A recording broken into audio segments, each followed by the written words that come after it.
Hello everyone, welcome back to another vlog. Today's episode is going to be truly fascinating. We are standing at one of Delhi's most iconic monuments, the Qutub Minar. But is it really the Qutub Minar? In reality, this site has a much deeper past. It was once Indraprastha's famous Hindu temple known as the Vishnu Stambh. First, I want to thank the Archaeological Survey of India. Through their dedicated work in carbon dating and research, many hidden truths have been revealed. तो नमस्कार दोस्तों, इस समय पे हम कुतुब मीनार में आ चुके हैं जिसका वास्तविक नाम विष्णु स्तंभ है। तो हम विष्णु स्तंभ में आ चुके हैं और मुग़ल कालीन जो बादशाह रहे हैं उन्होंने इसको घिसवा के ना इसको पूरी तरीके से मुगलाइज्ड कर दिया। लेकिन असल में ये जो है एक स्तंभ है।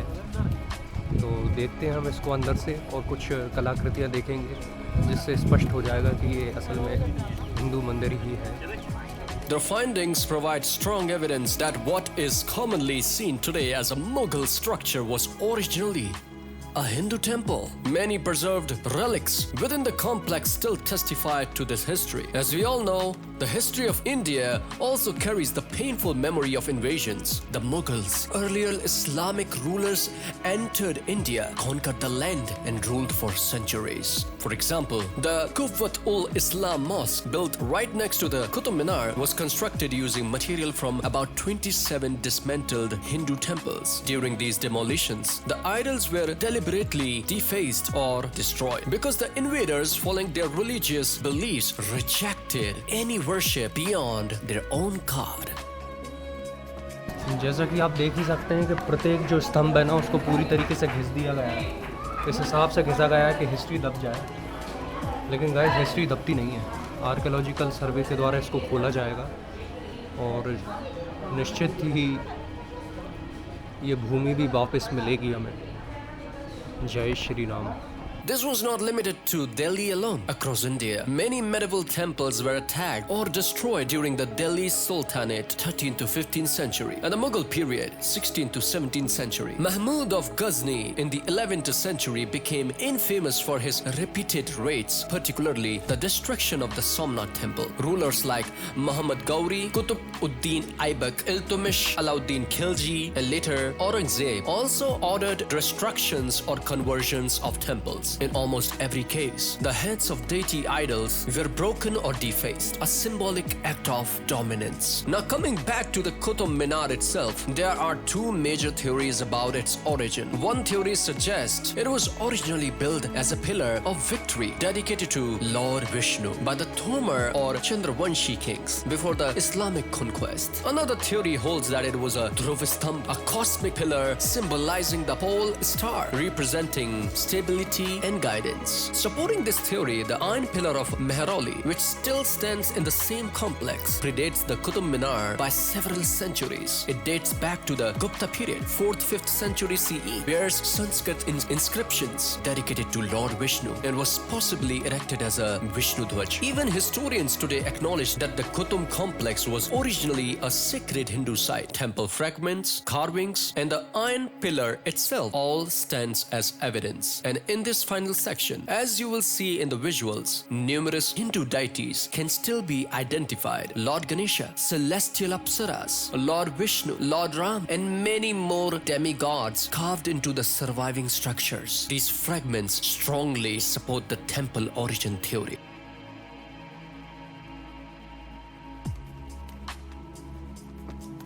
कुतुब मीनार में जिसका रियल नाम है विष्णु स्तंभ। जी हाँ, और जानकारी के लिए देखते रहिए चैनल को, क्योंकि सच्चाई छुपी नहीं रहेगी। The big question remains, when will this sacred site be rightfully acknowledged as a Hindu temple once again? And which will be the day we will worship at Vishnu Stambh? Thank you for joining me in this exploration. If you enjoyed the vlog, don't forget to like, share, comment and subscribe. See you again. Namaskar दोस्तों, स्वागत स्वागत है आपका एक और vlog में। आज का ब्लॉग बहुत ही रोचक होने वाला है। हम खड़े हैं दिल्ली की सबसे मशहूर बिल्डिंग कुतुब मीनार के सामने, लेकिन असल में इसका इतिहास और भी गहरा है। ये जगह कभी इंद्रप्रस्थ का प्रसिद्ध हिंदू मंदिर विष्णु स्तंभ हुआ करता था। सबसे पहले मैं धन्यवाद करना चाहता हूँ आर्कियोलॉजिकल सर्वे ऑफ इंडिया का। उनकी मेहनत और रिसर्च से कार्बन डेटिंग और पुरातात्विक प्रमाणों के जरिए ये सच सामने आया है कि जो आज मुगल स्मारक के रूप में देखा जाता है वो असल में एक हिंदू मंदिर था। कॉम्प्लेक्स के अंदर आज भी कई प्रमाण सुरक्षित रूप से इस बात को साबित करते हैं। जैसे कि हम सब जानते हैं, भारत का इतिहास विदेशी आक्रमणों से भरा हुआ है। मुगल शासक भारत आए, जमीन पर कब्जा किया और सदियों तक राज किया। उदाहरण के लिए कुव्वत उल इस्लाम मस्जिद जो कुतुब मीनार के बिल्कुल पास है, लगभग 27 हिंदू टेम्पल्स को तोड़कर उनके पत्थरों से बनाई गई थी। इन तोड़ फोड़ के दौरान मूर्तियों के सिर और आकृतियां जानबूझकर तोड़ी गई, क्योंकि आक्रमणकारी अपने धार्मिक विश्वास के हिसाब से अन्य देवताओं की पूजा को स्वीकार नहीं करते थे। ये सिर्फ दिल्ली तक सीमित नहीं था। पूरे भारत में कई मध्यकालीन मंदिर दिल्ली सुल्तानत 13वीं और 15वीं शताब्दी और मुगल काल 16वीं और 17वीं शताब्दी में तोड़ दिए गए। 11वीं शताब्दी में महमूद गजनी सोमनाथ मंदिर को तोड़ने के लिए बदनाम हुआ था। मोहम्मद गौरी, कुतुबुद्दीन ऐबक, इल्तुतमिश, अलाउद्दीन खिलजी और बाद में औरंगजेब ने भी मंदिरों को तोड़ने या फिर उनको तोड़ के उसके ऊपर मस्जिद बनाने का आदेश दिया। लगभग हर जगह मूर्ति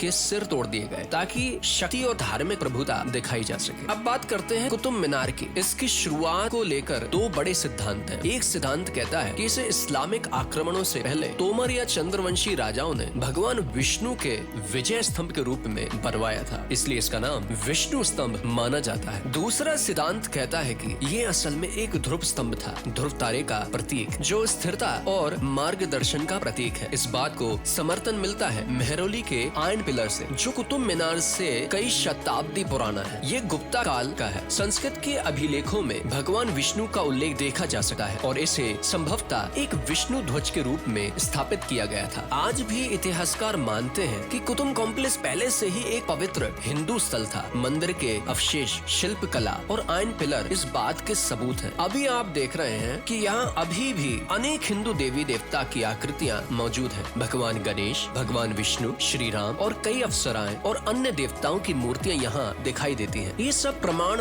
मंदिर के मूल इतिहास को और भी मजबूत बनाते हैं। अब सवाल ये है, वो दिन कब आएगा जब इस हिंदू मंदिर को आधिकारिक रूप से उसका असल रूप वापस मिलेगा? धन्यवाद दोस्तों, आपने इस यात्रा में हमारा साथ दिया। अगर आपको ये व्लॉग पसंद आया हो तो इसे लाइक करें, शेयर करें और चैनल को सब्सक्राइब करना ना भूलें। और ये बात हमेशा याद रखना, ये कुतुब मीनार नहीं, ये विष्णु स्तंभ है। जय श्री सीताराम।